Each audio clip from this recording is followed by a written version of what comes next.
नमस्कार मित्रों, संतोष sir psychology channel पर आप लोगों का पुनः स्वागत है। लास्ट वीडियो में हम लोगों ने बुद्धि के प्रमुख सिद्धांत देखे थे।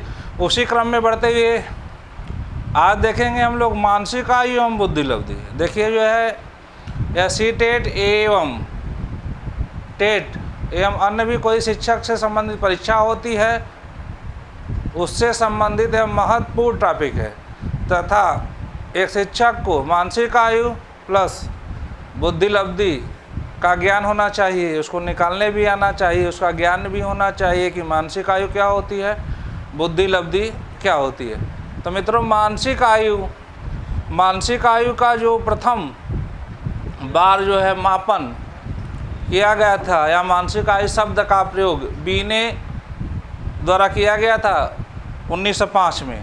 बीने फ्रांस के मनोवैज्ञानिक थे और प्रथम बुद्धि परीक्षण शुरुआत तो बहुत पहले कर दी गई थी 1890 में ही कैली महोदय द्वारा, लेकिन प्रथम जो मानक के अनुसार था 1905 में प्रथम बुद्धि परीक्षण किया गया था बीने और साइमन द्वारा। इसमें कई संशोधन भी हुए, तो फिलहाल अभी हम लोग 1905 को ही देखते हैं। 1905 में बीने और साइमन द्वारा प्रथम बुद्धि परीक्षण किया गया था। उसी संदर्भ में मानसिक आयु का निर्धारण किया गया। फिर उसी क्रम में बढ़ते हुए मित्रों बुद्धि लब्धि, ठीक, बुद्धि लब्धि इंटेलिजेंट क्वेश्चन। बुद्धि लब्धि का भी सूत्र का प्रयोग किया गया था, सूत्र दिया गया था 1912 में जर्मनी के मनोवैज्ञानिक थे स्टर्न द्वारा। बुद्धि लब्धि बराबर होता है मानसिक आयु बटे शारीरिक आयु या वास्तविक आयु भी कहते हैं गुणे 100।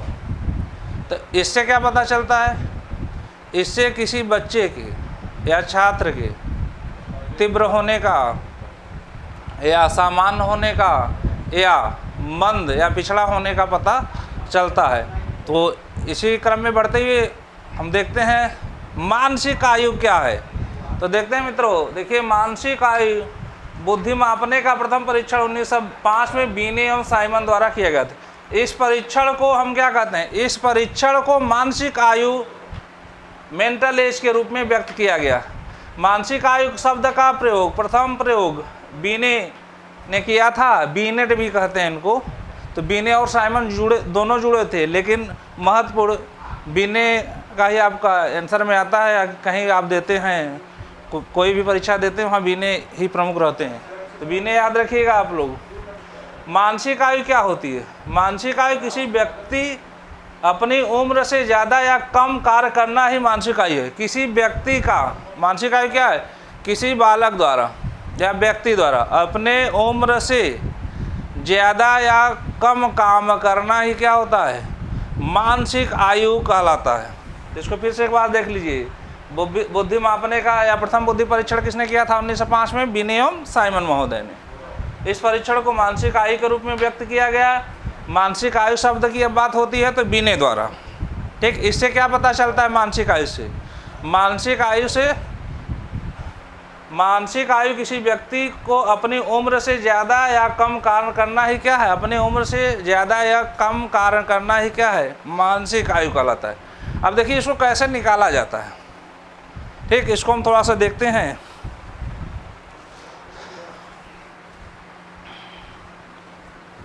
अब मान लीजिए जो है, अब देखिए इसमें क्वेश्चनियर तैयार किया जाता है, रेटिंग तैयार की जाती है। क्वेश्चनियर तैयार किया जाता है, रेटिंग तैयार की जाती है। मान लीजिए 10 वर्ष का बच्चा है। कितने वर्ष का बच्चा है? ध्यान से समझिए आप लोग। तो उसको कितनी रेटिंग दी गई? 75 अंक, ठीक। तो यह विभिन्न शोध द्वारा, विभिन्न, ठीक, मनोवैज्ञानिकों द्वारा, विद्वानों द्वारा निष्कर्ष निकाला गया कि मान लीजिए 75 रेटिंग दी गई, 75 अंक दिया गया किसको? एक 10 वर्ष के बालक की। अगर 10 वर्ष का बालक इस 75 रेटिंग को प्राप्त करता है तो उसकी मानसिक आयु कितनी हो गई? उसकी मानसिक आयु 10 वर्ष हो गई। समझने का प्रयास करिएगा, ठीक। तो अगर इसी रेटिंग पर मान लीजिए 8 साल का बच्चा, उसकी वास्तविक आयु कितनी है? वास्तविक आयु का मतलब होता है उम्र, जन्म से लेकर। अगर 8 साल का बच्चा जिसकी वास्तविक आयु 8 वर्ष है, ठीक, और वह भी इस रेटिंग को प्राप्त कर लेता है, 75 अंक को प्राप्त करता है, 8 साल का बच्चा, 8 साल का बालक 75 अंक, वो भी 75 अंक की रेटिंग को प्राप्त कर लेता है। तो 8 साल के बालक की मानसिक आयु कितनी हो गई? 8 साल के बालक की मानसिक आयु कितनी हो जाएगी? तब इस 10 वर्ष के बराबर हो जाएगी। तो इसी से पता चलेगा कि उसकी मानसिक कंडीशन क्या है। तो 8 साल के बच्चे की मानसिक आयु 10 वर्ष हो जाएगी। मान लीजिए एक 12 साल का बच्चा है, एक 12 साल का लड़का है, छात्र है, 12 वर्ष, और वह भी इसी रेटिंग को प्राप्त करता है, वह भी इसी रेटिंग को प्राप्त करता है, 75 वाले को, 75 अंक को प्राप्त करता है। तो 12 साल के बच्चे की मानसिक आयु कितनी हो जाएगी? तो 12 साल के बच्चे की मानसिक आयु, वास्तविक आयु तो 12 साल है, लेकिन उसकी मानसिक आयु कितनी हो जाएगी? 10 वर्ष के बराबर हो जाएगी। इसी से पता चलता है कि बच्चे की मानसिक आयु कितनी है। तो एक रेटिंग तैयार की जाती है विद्वानों द्वारा, मनोवैज्ञानिकों द्वारा, और किसी उम्र के लिए तैयार की जाती है। तब उससे कम उम्र का बच्चा उस रेटिंग को प्राप्त करता है तो उसकी मानसिक आयु कितनी हो जाएगी? उसके बराबर। अगर उससे ज़्यादा उम्र का बच्चा उसी रेटिंग को प्राप्त करता है तो उसकी मानसिक आयु कितनी हो जाएगी? 10 वर्ष के बराबर। तो इससे जो है मानसिक आयु से क्या पता चलता है? बुद्धि का कम या ज़्यादा काम करना। तो जब मानसिक आयु निकल जाता है तो फिर इसी कंसेप्ट में, फिर पहले तो बुद्धि का जो मापन था मानसिक आयु से व्यक्त किया जाता था, लेकिन उसी क्रम में बढ़ती हुई एक नए शब्द की उत्पत्ति हुई, बुद्धि लब्धि, IQ, इंटेलिजेंट क्वेश्चन। बुद्धि लब्धि बराबर होता है मानसिक आयु बटे शारीरिक आयु या वास्तविक आयु गुणे 100। ठीक, शारीरिक आयु मतलब उम्र, कितनी उम्र हुई? 1 से 5 साल, 1 से 10 साल, A। तो अब मानसिक आयु इसी तरह निकाल लिया ही जाता है। तो मानसिक आयु बटे शारीरिक आयु गुणे 100 इंटू 100। तो mental as by chronological age into 100, तो IQ बराबर। तो आगे बढ़ते मित्रों, IQ बुद्धि लब्धि, इंटेलिजेंट क्वेश्चन, बुद्धि लब्धि बराबर मानसिक आयु बटे शारीरिक आयु या वास्तविक आयु, कुछ भी आ जाए, कभी शारीरिक आयु दे देता है तो कभी वास्तविक आयु, गुणे 100। अब देखिए यहाँ भी वही है, IQ बराबर मेंटल एज क्रोनोलॉजिकल एज गुणे 100। तो अब मानसिक आयु निकालने आप लोगों को आ गया। मान लीजिए जो है यहाँ पे मानसिक आयु निकल गया, रेटिंग तैयार हो गई, और मानसिक आयु क्या हो गया? निकल गया। 10 वर्ष के बच्चे की मानसिक आयु 12 हो गई, और जो है 12 वर्ष के बच्चे की मानसिक आयु 10 हो गई, 8 साल के बच्चे की मानसिक आयु 10 हो गई। तो मानसिक आयु तो निकालना आ गया। अब जो देखिए बुद्धि लब्धि से क्या पता चलता है? इससे तो पता चलता है कि कितना वह कम ज़्यादा काम करता है उसका उसका मस्तिष्क। लेकिन बुद्धि लब्धि से पता चलता है कि कौन सा बच्चा कुशाग्र का मतलब तेज, कौन सा बच्चा सामान्य है, और कौन सा बच्चा क्या है? पिछड़ा हुआ है। ठीक, सामान्य मतलब जिसकी बुद्धि लब्धि 90 से 110 है, उससे ऊपर तीव्र में आते हैं, 140 के ऊपर चले जाएंगे, कई कंडीशन है आगे मैं बता दूंगा, 140 के ऊपर जाएंगे प्रतिभाशाली, और 90 के नीचे क्या होते हैं? पिछड़े बालक। उसमें भी कई कैटेगरी है। ठीक, पिछड़े हैं, मंद हैं, मंदित मना है, ठीक है, मंद बुद्धि, ये सब भी कई कैटेगरी है। तो अभी याद रखिए कि 90 से नीचे पिछड़े बालक और 110 के ऊपर तीव्र, और 90 से 110 के बीच में सामान्य बच्चे। तो इससे क्या पता चलता है कौन सा बच्चा तीव्र है या कौन सा बच्चा सामान्य है और कौन सा बच्चा क्या है? पिछड़ा हुआ है। तो बुद्धि लब्धि से यही पता चलता है। अब मान लीजिए जो है किसी बच्चे की मानसिक आयु कितनी है? किसी बच्चे की मानसिक आयु 15 है और वास्तविक आयु 12 है। ठीक, तब अब लिखा है यहाँ पे, इसको देखिए। तो अब क्या करेंगे? अब सूत्र क्या होता है? बुद्धि लब्धि बराबर, देखिए कभी कभी सीधे सीधे सूत्र ही पूछ लेता है, तो इसको याद रखिएगा, गड़बड़ ना होने पाए।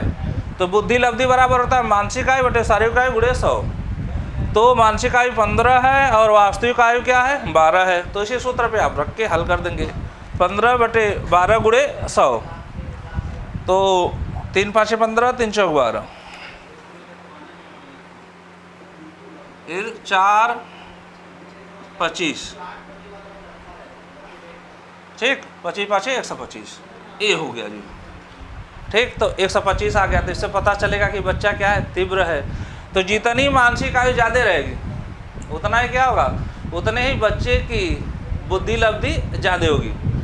अगर मान लीजिए जो है मानसिक आयु, अब मानसिक आयु और वास्तविक आयु दोनों 10-10 रहती है, दोनों मान लीजिए 10-10 दोनों है, तो बुद्धि लब्धि कितनी हो जाएगी। अगर मानसिक आयु और वास्तविक आयु दोनों बराबर है तो बुद्धि लब्धि कितनी हो जाएगी, 100 हो जाएगी। अब यहाँ हमारे 10-10 लिख लिए, तो 10 से 10 कटेगा 1, फिर 100, तो 100 होगी। अब एक चीज़ और ध्यान रखिएगा, अगर जो है अगर बच्चे की मानसिक आयु, इस तरह भी प्रश्न पूछ देता है, अगर बच्चे की मानसिक आयु वास्तविक आयु से क्या है, ज़्यादा है, तो हमेशा बुद्धि लब्धि क्या होगी, हमेशा ज़्यादा होगी। अगर मानसिक आयु वास्तविक आयु से ज़्यादा है तो बुद्धि लब्धि हमेशा ज़्यादा होगी। अगर मानसिक आयु वास्तविक आयु से क्या है, कम है, तो बुद्धि लब्धि क्या होगी, हमेशा कम होगी। तो बुद्धि लब्धि से क्या पता चलता है कि कौन सा बच्चा तीव्र है, कौन सा बच्चा सामान्य है और कौन सा बच्चा पिछड़ा हुआ है। तो मान लीजिए किसी बच्चे की मानसिक आयु 8 वर्ष है और इसकी वास्तविक आयु 10 है, तो इसी सूत्र पे हम रख देते हैं जो है। अब यहाँ 8/10 गुणे इंटू 100, अब 10, तो बराबर क्या हो गया, 80 हो गया। तो बुद्धि लब्धि कितनी हो गई, 80 हो गई। तो यहाँ मानसिक आयु क्या है, मानसिक आयु कम है, तो मानसिक आयु कम रहेगी तो बुद्धि लब्धि भी कम होगी। मानसिक आयु वास्तविक आयु से ज़्यादा होगी तो बुद्धि लब्धि भी अधिक होगी। तो इसको याद रखिएगा मित्रों जो है। ठीक है, अब देखिए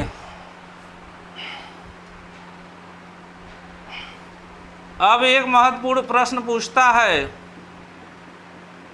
इसमें काफ़ी कन्फ्यूजन रहती है, लोग परेशान रहते हैं।